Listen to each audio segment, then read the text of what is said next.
Bonjour chers téléspectateurs, ici Paola Kondisaka pour votre émission Les Demno.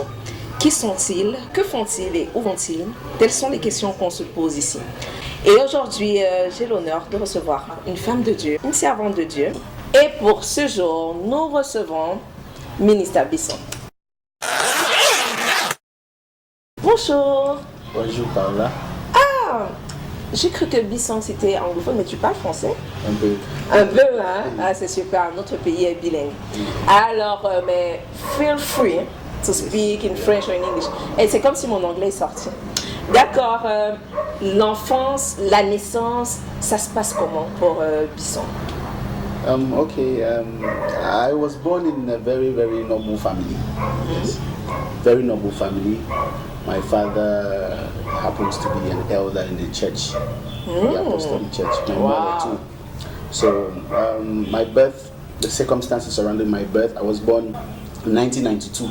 Yes, in Limbe, during a fire conference, a program called Fire Conference. And my father was an interpreter to the preacher who was preaching, who came from Zambia. So my mother was in labor in the hospital while my father was interpreting at the conference. From Zambia? Yes. Do you have the name of the preacher? Yes, his name is Neves Mumba. And that's how the man gave me his name. So my name is Bisson Neves. That's how it happened. My family is a very noble family. My father is a teacher by profession. My mother too is a teacher by profession.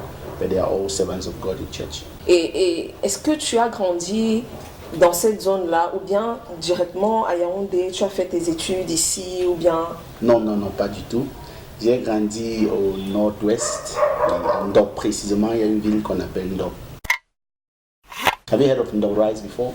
No. You've not eaten Ndop rice? No. Okay, but there is a place called Ndop and there they cultivate a lot of rice. Okay. So I was born there, so I can cultivate rice. Hey! I know how to do it. That's great. So I was born in Ndop. I grew up in Ndop. I schooled in Ndop. Yeah, it's amazing, but I did francophone education. Yes. Ok, donc, et moi qui me disais que non, il ne faut pas qu'il souffre en parlant français, donc je ne savais même pas. Hein. But I prefer to speak English.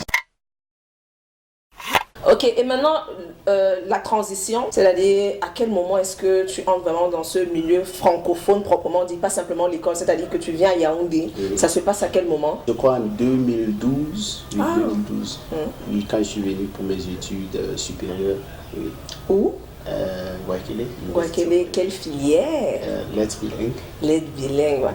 Le français te poursuit depuis, en fait. Donc, on a vraiment ici quelqu'un de parfaitement bilingue qui est le prototype, en fait, de tout Camerounais, parce que nous sommes dans un pays bilingue. D'habitude, on dit le Cameroun est bilingue, mais les Camerounais ne sont pas bilingues. Je n'y crois pas. Je pense que si le Cameroun est bilingue, on doit être tous bilingues. Ça, c'est vrai. Alors, nous vous revenons dans quelques instants pour la suite de cette émission avec le serviteur de Dieu, Ministre Bisson.